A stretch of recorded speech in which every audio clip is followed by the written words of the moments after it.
Hi everyone, आज हम देखेंगे जावा के आर्किटेक्चर के बारे में। तो जब भी हम कोई सिस्टम सीखने जाते हैं तो हमें उसका आर्किटेक्चर पता होना बहुत ज़रूरी होता है। अगर हम उसके आर्किटेक्चर को अच्छी तरह से समझते हैं तो वो सिस्टम हमें बेहतर तरीके से समझ में आती है। तो जावा सीखने से पहले हमें थोड़ा जावा का आर्किटेक्चर देखना है कि जावा का आर्किटेक्चर किस तरीके से है। ठीक है, तो सबसे पहले हम देखेंगे what is the Java architecture.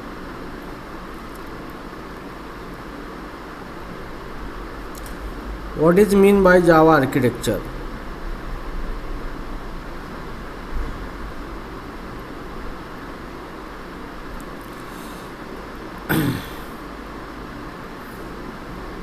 ठीक है, so here Java architecture is a key Java component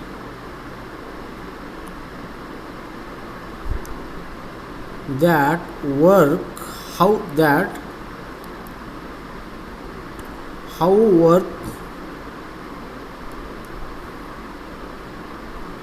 together to create and execute Java application। ठीक है, तो यहाँ पे जावा का आर्किटेक्चर का मतलब ये होता है कि जावा के अंदर कौन से ऐसे की कंपोनेंट है जो एक दूसरे के साथ मिलकर हमें जावा प्रोग्राम लिखने से लेकर जावा एप्लीकेशन एग्जीक्यूट करने तक हमें सारी फैसिलिटी प्रोवाइड करते हैं। तो उसी को कहा जाता है जावा आर्किटेक्चर। ठीक है, सो अभी हम देखेंगे जावा के की कंपोनेंट्स। तो जावा के कौन से की कंपोनेंट्स है जिसके बेस पे जावा के अंदर हम प्रोग्राम क्रिएट करते हैं और उस प्रोग्राम को सक्सेसफुली एग्जीक्यूट करते हैं। तो यहाँ पे जावा के की कंपोनेंट देखेंगे। की कंपोनेंट इन जावा, की कंपोनेंट ऑफ जावा। ओके, तो अभी यहाँ पे हम देखेंगे जावा के की कंपोनेंट कौन से कंपोनेंट है। तो सबसे पहले है यहाँ पे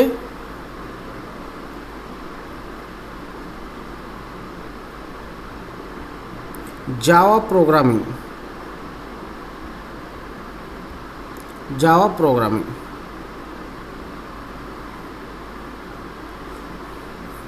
तो सबसे पहला कंपोनेंट है जावा प्रोग्रामिंग। सो इसका मतलब ये है कि हम जावा प्रोग्रामिंग का इस्तेमाल करके प्रोग्राम जावा के अंदर लिख सकते हैं, सॉफ्टवेयर बनाने के लिए इंस्ट्रक्शन लिख सकते हैं। वो हमें प्रोवाइड करता है जावा प्रोग्रामिंग कंपोनेंट। तो जावा प्रोग्रामिंग कंपोनेंट के अंदर जावा के सिंटैक्सेस होते हैं, अलग अलग फीचर्स होते हैं जिसका इस्तेमाल करके हम कोड लिखते हैं जावा का, और फिर उस कोड को बाद में एग्जीक्यूट किया जाता है जावा के अदर कंपोनेंट द्वारा। तो यहाँ पे सबसे पहला कंपोनेंट है जावा का, that is called as Java programming. तो हम जावा प्रोग्रामिंग का इस्तेमाल करते हैं जहाँ पे जावा के सेट ऑफ रूल्स होते हैं, सिंटैक्सेस होते हैं, अलग अलग तरीके के जावा के कंस्ट्रक्ट होते हैं, फीचर्स होते हैं, ये सारे हम यूज़ करते हैं जावा प्रोग्राम लिखने के लिए। तो यहाँ पे जावा के कंपोनेंट में जावा प्रोग्रामिंग भी एक क्या है, जावा का कंपोनेंट है। ठीक है, सो अभी यहाँ पे हम देखेंगे नेक्स्ट है सेकंड कंपोनेंट है जावा का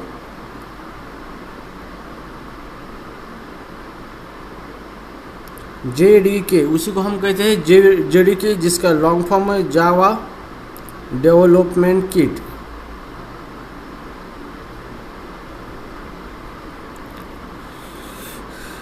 ठीक है, तो ये एक जावा का एक कंपोनेंट है जिसी को कहा जाता है JDK, जावा डेवलपमेंट किट। तो इसका भी कुछ रोल है जावा एप्लीकेशन डेवलप करने में और उसको एग्जीक्यूट करने में। तो हमें JDK क्या क्या प्रोवाइड करता है यहाँ पे। JDK provides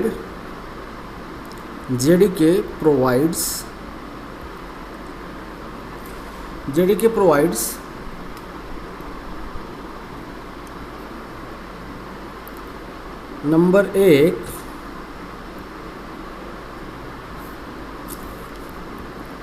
जावा कंपाइलर,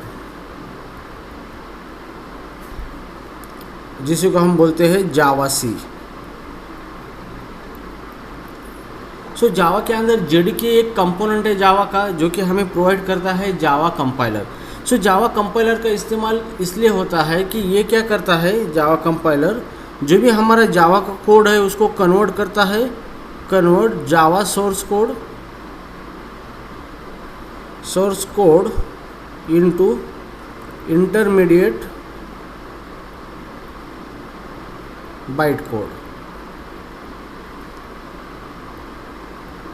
ठीक है, तो यहाँ पे जावा कंपाइलर एक कंपोनेंट है जो कि हमें जेडीके प्रोवाइड करता है। उसका काम क्या है कि जो भी हमारा जावा का प्रोग्राम हमने लिखा है जावा प्रोग्रामिंग का इस्तेमाल करके उसको बाइट कोड में मतलब इंटरमीडिएट कोड में कन्वर्ट करता है। तो जावा के अंदर जो भी हमारा जो जावा का प्रोग्राम है वो पहले बाइट कोड में कन्वर्ट होता है और फिर इसके बाद वो टारगेट मशीन पे एग्जीक्यूट किया जाता है। तो यहाँ पे जो भी हमारा सोर्स कोड है मतलब जो भी हमारा प्रोग्राम है जावा का, जो हमने जावा प्रोग्रामिंग लैंग्वेज का इस्तेमाल करके लिखा है .java फाइल में, उसको कन्वर्ट करता है बाइट कोड में। तो ये जो कंपोनेंट है उसी को कहा जाता है जावा कंपाइलर, जो कि हमें जेडीके प्रोवाइड करता है। उसके बाद हमें जेडीके प्रोवाइड करता है सेकंड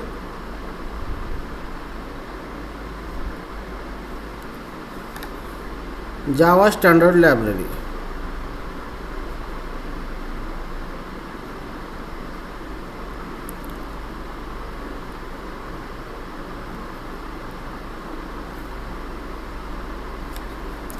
ठीक है, तो जेडीके हमें जावा स्टैंडर्ड लाइब्रेरी प्रोवाइड करता है। तो लाइब्रेरी क्या होती है? It is set of classes and interface, classes and interfaces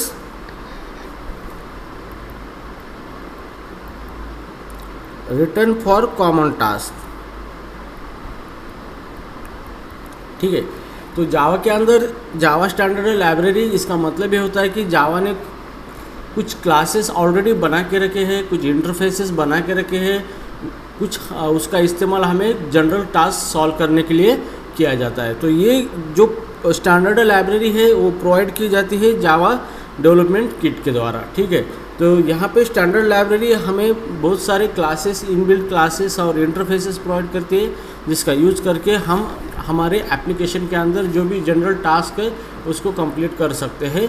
वहाँ पे हमें खुद प्रोग्रामिंग करने की कोई ज़रूरत नहीं है। ठीक है, तो ये एक जावा का एक कंपोनेंट है। सो ना उसके बाद है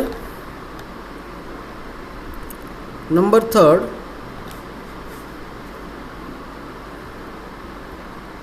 tools and utility.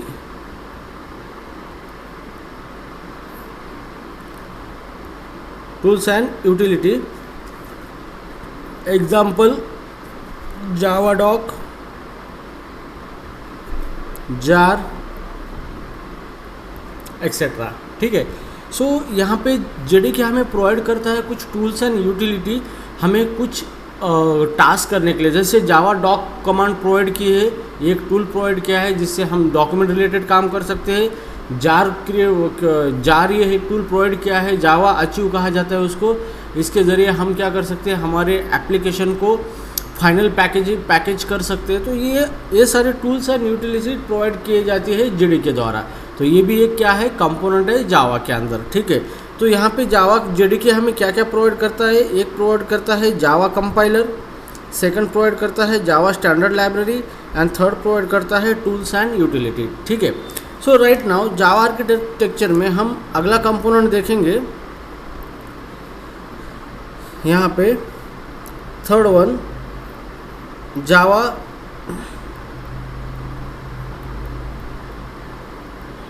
Java run time environment,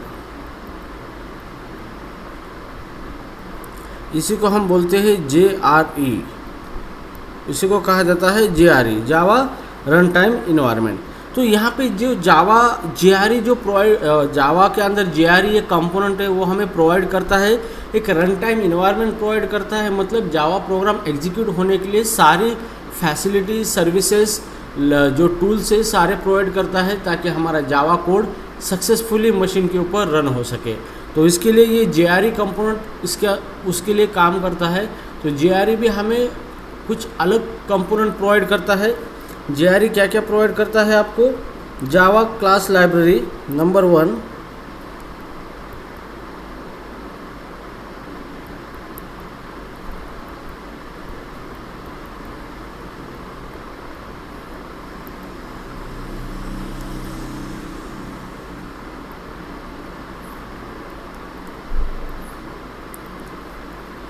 so JRE हमें प्रोवाइड करता है कुछ क्लास लाइब्रेरी प्रोवाइड करता है जिसका इस्तेमाल करके हम जावा के अंदर बेहतर तरीके से एप्लीकेशन डेवलपमेंट कर सके।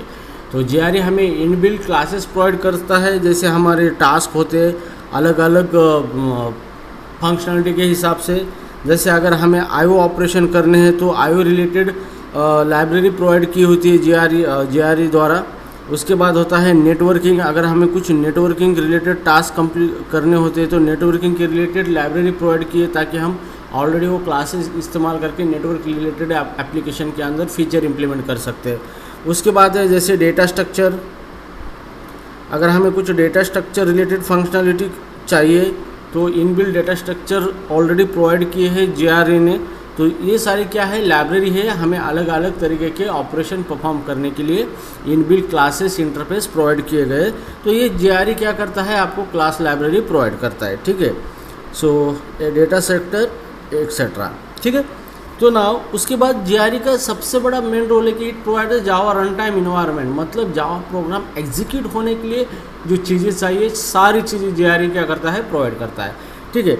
तो उसमें सेकंड चीज़ जेआरई प्रोवाइड करता है यहाँ पे JVM, उसी को कहा जाता है जावा वर्चुअल मशीन।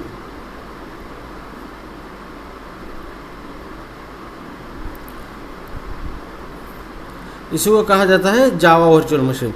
अभी जावा वर्चुअल मशीन का मेन काम क्या होता है, वर्चुअल मशीन का, it execute Java byte code and provide runtime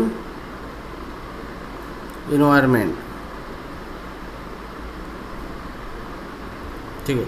so Java virtual machine का सबसे बड़ा रोल ये होता है कि जो भी कोड, सोर्स कोड है जावा का, जो कि कंपाइल करके उसका बाइट कोड बना है, उस बाइट कोड को एक्चुअली मशीन पे एग्जीक्यूट करना है तो वो जेआरई प्रोवाइड कर, वो जावा वर्चुअल मशीन उसको एग्जीक्यूट करता है। और कोड जब एग्जीक्यूट होता है तो उसको जो भी सर्विसेज चाहिए, इंफ्रास्ट्रक्चर चाहिए, सारे सर्विसेज इंफ्रास्ट्रक्चर जेआरई प्रोवाइड करता है ताकि हमारा जावा का प्रोग्राम, जो भी हम जावा के अंदर प्रोग्राम करते हैं तो उस प्रोग्राम को सक्सेसफुली कंप्यूटर मशीन के ऊपर एग्जीक्यूट कर सके। So these are the Java component use to write a Java program and execute a Java program successfully in target machine और कंप्यूटर, ठीक है। सो ये है जावा के आर्किटेक्चर के अंदर मेन जावा कंपोनेंट, और इसी कंपोनेंट का इस्तेमाल करके हम जावा का प्रोग्राम कर सकते हैं और जावा का प्रोग्राम करने के बाद उसको सक्सेसफुली टारगेट मशीन पे एग्जीक्यूट कर सकते हैं। तो ये जो कंपोनेंट अपने अपना कुछ कंट्रीब्यूशन है इनका, मतलब अपनी अपनी कुछ फंक्शनलिटी है, ये एक दूसरे के साथ कोलैबोरेट होके हमारा जो टास्क है जावा के अंदर हम करना चाहते हैं उसको फाइनल एग्जीक्यूट कर देते हैं। तो these are the component of Java. तो ये हाई लेवल आर्किटेक्चर है जावा का, जिसके अंदर की सेट ऑफ कंपोनेंट जावा की कौन से है और वो कंपोनेंट एक दूसरे के साथ किस तरीके से वर्क करते हैं ताकि जो टास्क है वो कंप्लीट हो सके, ठीक है। So this thing you should know, and इसके अंदर हर एक कंपोनेंट डीप में हो है, उसके अंदर डीप में कॉन्सेप्ट है, किस तरीके से वर्क होता है और क्या क्या चीज़ें हैं। लेकिन हमें कोई उतनी ज़रूरत नहीं है कि सारी चीज़ें डीप में पढ़ने की, तो हम फोकस करेंगे जावा प्रोग्रामिंग के ऊपर और जो रिक्वायर्ड चीज़ें हैं उसी के ऊपर फोकस करेंगे, ठीक है। So I hope you understand the Java architecture here. So in next video we will see the next topic. Okay, thank you so much.